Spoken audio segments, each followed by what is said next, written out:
We'd been driving for 2 days straight. It was me, my boyfriend Ryan, and my younger sister Leah.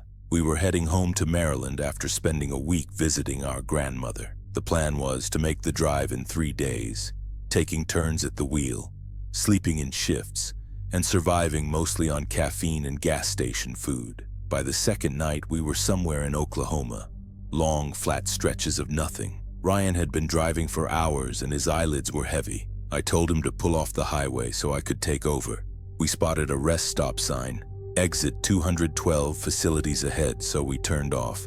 When we arrived, the lot was dimly lit, with just 2 flickering lamps and a single vending machine glowing like a beacon. Ryan walked around outside and stretched a little. Leah mentioned she wanted to use the restroom, so she hopped out and headed to the stalls. I stayed near the car, sipping lukewarm coffee, scrolling through directions. The map kept spinning as if we'd lost service. I remember thinking that's strange, but didn't dwell on it. Then Ryan crouched down by the front passenger tire. "Babe, this tire's looking low." I walked over and looked, and he was right. It wasn't flat, but definitely soft. "There's an air pump over there," he said, pointing to the far side of the lot near a small utility building. "We should fill it before we get back on the highway." I just nodded. We got back in, and I drove us over to the air pump, parking right beside it. Ryan got out and started hooking up the hose while I leaned against the car, scrolling through my phone trying to get a signal. My messages wouldn't send as the little wheel just kept spinning. A few moments later, headlights swept across the asphalt. A car then pulled up. The driver got out, a middle-aged man wearing a brown jacket stretching his arms. He glanced in our direction briefly, then walked toward the men's restroom without a word. I looked at Ryan, who was focused on the tire gauge. The hiss of the air pump filled the silence. I kept scrolling as the signal was still weak and the map wouldn't stop buffering. A few minutes later, the man came out of the restroom, walked back to his car, and drove off. His taillights disappeared down the highway before I even thought much of it. A few minutes later, Ryan was finished with the tire and wound up the air hose. All set. Should be good now. I checked my phone and noticed Leah had been in the bathroom for nearly 10 minutes. I then walked back around to the room stall and called out, "Leah?" No answer. Ryan walked over as well, calling her name. Still nothing. He went inside the women's restroom as I waited outside. Then there was bang, as if something slammed from inside. Ryan shouted something I couldn't make out, and I ran inside with my heart pounding so hard it hurt. When I reached the door, Ryan was standing frozen in the entryway with his face pale. Inside there were 2 stalls, and they were both empty. No sign of Leah. We searched everywhere, the restrooms, behind the building, the lot, even the tree line beyond the fence. Nothing. Her phone was in the car and her backpack was in the back seat. It was like she'd simply vanished. Ryan called 911 and the operator told us to stay put as officers were on their way. We stood under those flickering lamps with the weight of the silence pressing down on us. The police arrived 20 minutes later and 2 officers came out. They took our statements, searched the area again with flashlights, and ended up calling for backup. A few minutes later, more cars arrived. One of the officers stated that they'd checked the security cameras. Security cameras? I hadn't even noticed them. We waited outside, still in shock and disbelief, while officers moved in and out of the rest stop building. Finally, after what felt like hours, one of the officers approached us, but her expression was unreadable. "We found something on the cameras," she said quietly. "You're going to want to see this." They led us inside to a small office behind the vending machines. A grainy monitor showed 4 camera angles: the parking lot, the restroom entrances, the vending area, and the highway exit ramp.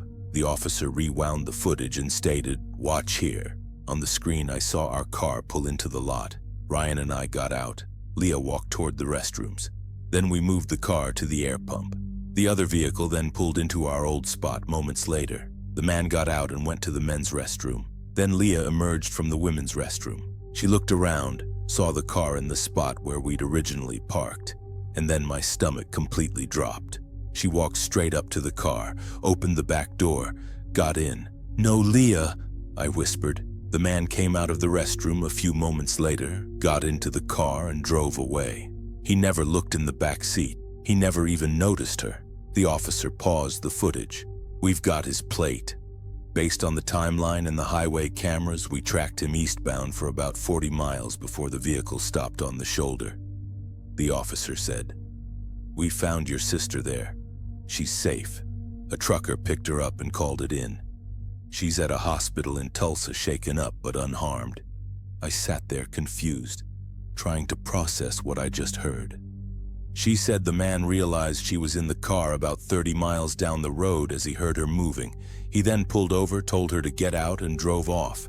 He just left her on the side of the highway. A couple units are currently en route to pick him up.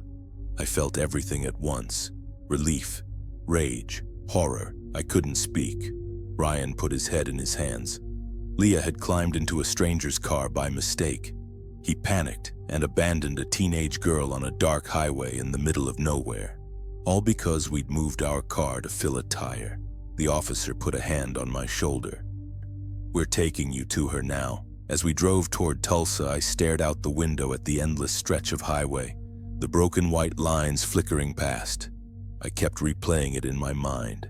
Leah stepping out of that restroom, seeing what she thought was our car in the same spot we'd parked, climbing in without hesitation. How close we'd come to never finding her, and how easily someone could just disappear.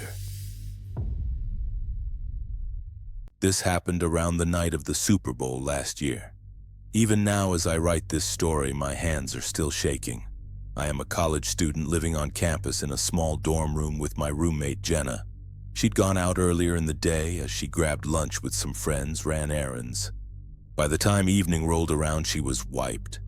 Even though it was Super Bowl Sunday and everyone seemed to have plans, Jenna decided to stay in and rest. I, on the other hand, had promised my friend Matt I'd swing by a Super Bowl party just a few miles off campus. The Kansas City Chiefs were playing the San Francisco 49ers, and everyone had been talking about it all week.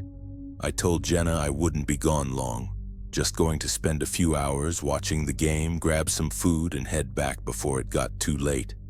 The party was what you'd expect, crowded, loud, and full of people who cared more about drinking than football. By the time the game ended and the noise started dying down and it was close to midnight, Matt offered to call an Uber, but the wait time was ridiculous and neither of us felt like spending the extra money. Plus, the campus was only a few miles away. That's when Matt mentioned a shortcut. There was a trail through the woods behind the golf course that supposedly led straight back to campus. I hesitated at first, but he seemed so confident, like it was no big deal. Eventually, I gave in and we headed out. The first 10 minutes were fine. Our phone flashlights cut through the darkness, and we followed a faint trail between the trees. The sound of the highway faded behind us, replaced by crunching leaves and the occasional snap of a branch. Matt kept the mood light, joking about how this was the kind of setup in a bad horror movie. But around halfway in, the trail forked. Matt said left looked more direct, but I thought right did. We argued quietly, but not angry, just indecisive. Eventually, we decided to split up for a few minutes to check where each direction led. He said, "Stay where you are. If it's a dead end, I'll circle back." That was the last thing he said to me. When I turned around and got back, Matt was gone. I called his name. Once, twice, louder, nothing. Just the wind through the trees. My phone was down to 3%, so I used the flashlight sparingly, scanning the woods. Everything looked the same. Trees, rocks, shadows. I walked in circles for what felt like an hour. Every direction looked wrong. Every sound made my chest tighten. Twigs snapping, a distant rustle, something that might have been breathing. I told myself I was overreacting. Maybe Matt had found the road and was waiting for me. Maybe he went to get help. Then all of a sudden I heard something. A faint whistle, the one Matt always did when he wanted me to find him in a crowd. I stood there frozen. I called out, Matt!" It came again, closer this time. I turned towards it, but all I could see was darkness. My heart was pounding. I whispered his name again and the whistle stopped. Back on campus, my roommate Jenna was getting worried.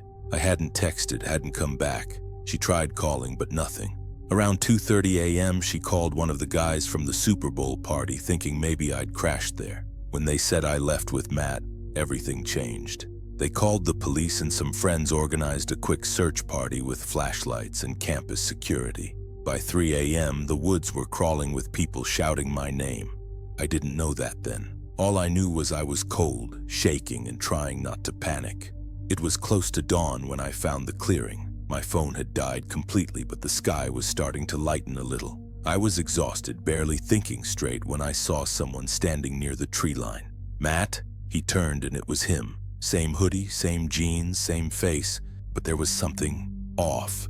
His expression was calm, too calm. His hands were in his pockets, shoulders relaxed like we weren't in the middle of nowhere. "Where were you?" I asked, almost crying. He smiled. "I told you I'd find you." That smile didn't reach his eyes. "Follow me," he said. I had so many questions, but still I followed him. He didn't speak, didn't check his phone, didn't even look back to see if I was keeping up. He just walked. Steady, sure, like he knew exactly where to go. The woods got thinner and then I saw lights ahead. Flashlights sweeping, voices calling my name. My heart leapt. I turned to Matt. "They're here!" He just smiled again. I looked forward for a second, waving my arms, shouting back. When I turned around, he was gone. They found me seconds later. Jenna was crying. One of the guys hugged me so hard I almost couldn't breathe. They kept saying, "We got you, we got you." I was shaking, asking, "Where's Matt?" "He was just here." Everyone went silent. "What do you mean?" one of them said. "Matt," I said, pointing behind me. "He walked me out." He was right behind me. Their faces fell. One of the police officers gently put a hand on my shoulder. "Come with me," he said quietly. He led me toward the open field by the service road. There were flashing lights. A white sheet on the ground. "We found him about 2 hours ago near the creek." I stared in confusion. "No, that's not possible. He walked me out. He was with me." The officer didn't answer. They said Matt must have slipped on the embankment and hit his head. The coroner estimated he'd been dead since around 1:45 a.m., which was about 20 minutes after we split up. For weeks after, I couldn't sleep. Every time I closed my eyes, I saw his face in the trees with that calm smile and the way he turned toward me when I called his name. Sometimes I walk past that edge of the woods on my way to class, and sometimes when the wind's just right, I swear I can hear that same low whistle drifting through the trees. Halloween doesn't really mean much once you're in college. It's just another excuse to drink or wear something stupid to a party. But that year, none of us were really in the mood for that. It was me, Jordan, and Melissa, as we'd been friends since high school and life had kind of pulled us in different directions. Between classes, part-time jobs, and everything else, we barely saw each other anymore. So when Jordan texted saying we should actually do something for Halloween, just the three of us, I said yes immediately. He mentioned this small carnival that's set up every fall about 20 minutes outside of town. Nothing fancy, just old rides, bad food, and a little live music. Melissa loved the idea, saying that it would be nice to do something normal for once instead of another overcrowded bar night. I figured it'd be chill with a few hours to catch up and pretend we weren't all slowly drifting apart. We met up just after sunset in the student parking lot. Melissa showed up first, wearing this short black dress with cat ears and eyeliner so sharp it could have cut glass. She joked that it was the bare minimum effort costume, but she looked good. Jordan rolled in a few minutes later, already laughing, holding a gas station energy drink and wearing a cheap vampire cape that barely reached his shoulders. "Hey, at least I tried," he said when Melissa started roasting him. As for me, I didn't even bother dressing up. I threw on a flannel and jeans, figuring no one at a small-town carnival would care. We ended up taking a Uber, music low, headlights cutting through the dark back roads as we drove.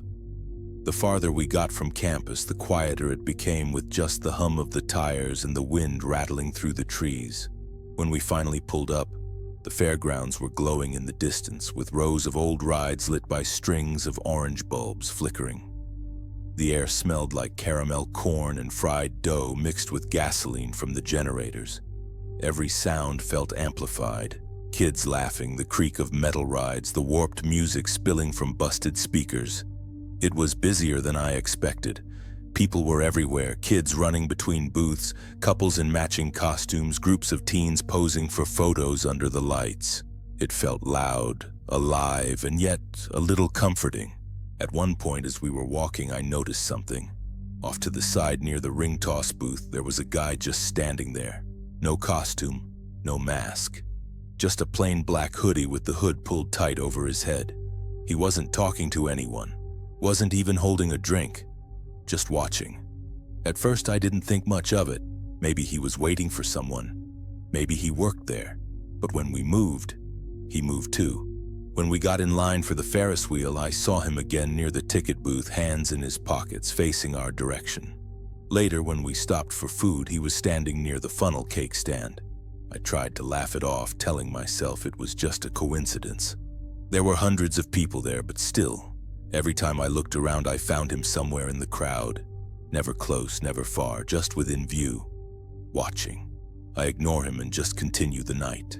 By the time we'd had our fill of rides and junk food, the energy of the carnival had started to die down. The crowd had thinned, the music had gone softer, and most of the kids were already heading out with their parents. Melissa was trying to scroll through her phone, trying to check the time, but the screen stayed black as it was dead. Jordan checked his, but it had 5% left, and mine wasn't much better. We all kind of looked at each other, realizing we should probably head out before we were stuck there with no light and no ride. We thought about calling an Uber, but wait times were ridiculous, and we were barely a mile from Melissa's place anyway. There was a shortcut through the woods behind the fairgrounds, with a narrow trail that cut the distance in half.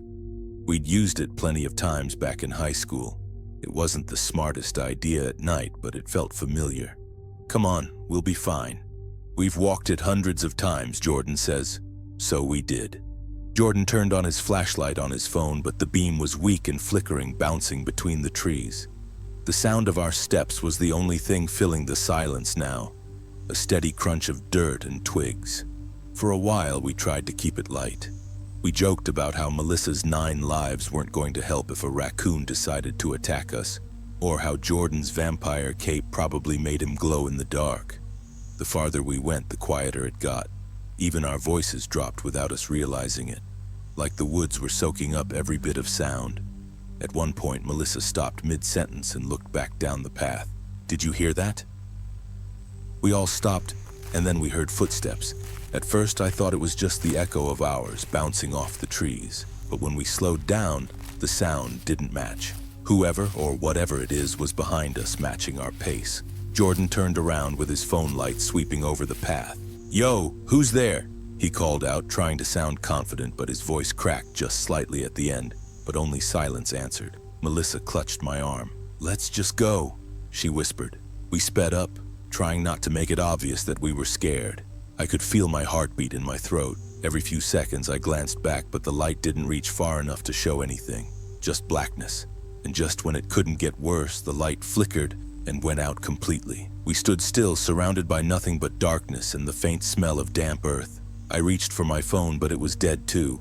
For a moment, the only sound was our breathing. Then we heard a crunch, footsteps, again but closer. Then we heard a low, off-key tune whistle. It wasn't loud, but it carried through the trees. Jordan spun around again. "Whoever's there, knock it off," he shouted. The whistling stopped. We stood there frozen for a few seconds. Then Melissa whispered, "Run!" And we ran. Branches whipped at our faces, twigs snapped underfoot. I could barely see anything ahead, only the faint outline of the path as moonlight bled through the treetops. My lungs burned, my legs felt like lead. Behind me, I could hear Jordan's footsteps pounding hard, then a muffled sound like someone gasping. And suddenly, his voice was gone. I stopped and turned around and called out, "Jordan!" But Melissa yanked my arm, yelling, "Keep going!" So we continued running. We didn't stop until the trees broke open and we stumbled into the harsh fluorescent light of a gas station parking lot. I bent over, clutching my knees, trying to breathe. The world felt tilted, spinning. Melissa was crying, her mascara streaked down her face. We turned toward the woods, expecting to see Jordan stumble out after us, but the trees stayed still. We called his name. Once, twice, over and over. Nothing. We ran inside the gas station, frantic, trying to explain to the cashier what happened. He looked startled but calm, like he'd seen enough weird things working night shifts. He called the police right away and told us to stay inside for now. The police showed up 15 minutes later. They questioned us and we gave our statement. And they sent out a search party which basically lasted all night. I stayed there with Melissa, wrapped in a blanket the paramedics gave us, staring at the woods through the window. Around 2 a.m., an officer came in and told us they'd found Jordan's phone. With the screen cracked, his hoodie was a few feet away. No blood, no tracks, just signs of a struggle. It wasn't until late the next afternoon that they found him 2 miles deeper in the forest, unconscious, zip-tied at the wrists, with his face bruised and swollen. He'd been dragged off the path and left under an old hunting blind. They said he was lucky to be alive. When he woke up, he couldn't describe much. He said the guy wore a plain mask and gloves. No voice, no smell, just that low whistle while dragging him across the dirt. The police found tire tracks near a clearing by the road. They think the man had a car waiting. Probably had been watching people leave the carnival, waiting for someone to walk off in a small group. They never found him. Jordan transferred schools a few months later and barely talks anymore. When he does, his voice has this distant tremor like he's still out there in the dark. Melissa hasn't walked anywhere after sunset since that night. As for me, I stay home every Halloween night. I keep the blinds closed and ignore the doorbell no matter how many times it rings. Every October I tell myself I'll go out again, that maybe it's time to move on. But when the air starts to cool and the decorations go up, I lock my doors, turn off the porch light, and stay inside. This family thought their house was haunted, but what was hiding inside their walls was much worse. In the winter of 1986, the Bowen family started hearing noises in their Massachusetts home. At first, it was small things such as soft thuds in the walls and footsteps on the stairs when no one was there. The father brushed it off and said it was just the house settling. But his 2 daughters knew something was wrong. Every night they heard faint tapping like someone was knocking from inside the walls. Then objects started disappearing. Food from the fridge, jewelry, and a half-empty soda can found on the floor that no one claimed. Then one evening, the youngest daughter came home and found something strange. A note sitting on her dresser that said, "I'm watching you." Her dad searched the house top to bottom. Every closet, every corner, every door. Nothing. Days later, the noises got louder. Furniture moved. Drawers opened on their own. The family thought they were being haunted, but the truth was worse. One night, the father went upstairs to check one of his daughter's rooms. He opened his daughter's closet and froze. Standing inside was a teenage boy, face painted with ketchup and mustard, holding a small hatchet. His name was Daniel LaPlante. He wasn't a stranger. Months earlier, he'd briefly dated one of the daughters after finding her number through a prank call. But after she stopped talking to him, he found another way to see her, by secretly entering their house. Police later discovered Daniel had been living in their walls and crawl spaces for weeks, even maybe months. There were tunnels connecting rooms, small peepholes drilled into the walls. He could watch the family move around without ever being seen. The Bowens ran from the house that night. When officers arrived, LaPlante had vanished, but his bedroll, food wrappers, and clothing were still inside the walls. That story spread fast through Pepperell, Massachusetts. People started double-checking their attics, sealing crawl spaces, and sleeping with doors locked. Daniel LaPlante was later caught for another crime, but what haunted people most was what he did next. This girl survived a plane crash and 9 hours at sea. On June 30th, 2009, 12-year-old Bahia Bakari boarded Yemenia Airways Flight 626 with her mother. They were flying from Paris to Comoros, which is a tiny island nation off the east coast of Africa, to visit family for the summer. The flight wasn't supposed to be dangerous. The skies were clear when they left Yemen. But late that night, as the Airbus A310 began its final approach to the Comoros airport, something went terribly wrong. Crosswinds were heavy and visibility became poor. The pilots struggled to stabilize the aircraft as it descended over the dark Indian Ocean. Then at 1:50 a.m., Flight 626 vanished from radar with 153 people on board. Bahia remembered the plane shaking violently. Her mother grabbed her hand and told her to pray. Then everything broke apart, followed by a deafening sound, wind rushing and metal tearing. The next thing she knew, she was underwater. Salt burned her eyes as she kicked frantically, gasping for air, breaking the surface into pitch blackness. The ocean around her was littered with floating debris and the faint glow of wreckage still burning. She couldn't swim and she had no life vest, just a single piece of twisted metal that she clung to with both arms. The waves were relentless. Every time she screamed for her mother, her mouth filled with salt water. Hours passed, then the sun rose. Her skin became blistered and her throat felt like sandpaper. She drifted for 9 hours completely alone in the Indian Ocean. At one point, she saw shadows moving through the water. She thought it was sharks, but she didn't have the strength to care. She just held on, whispering her mother's name. When rescuers finally spotted her, they couldn't believe what they were seeing. A tiny girl, half-conscious, clutching onto a wreckage in waves taller than her body. She had broken a collarbone and was badly dehydrated, but she was alive. Bahia Bakari became known worldwide as the Miracle Girl, who was the only survivor of Yemenia Flight 626.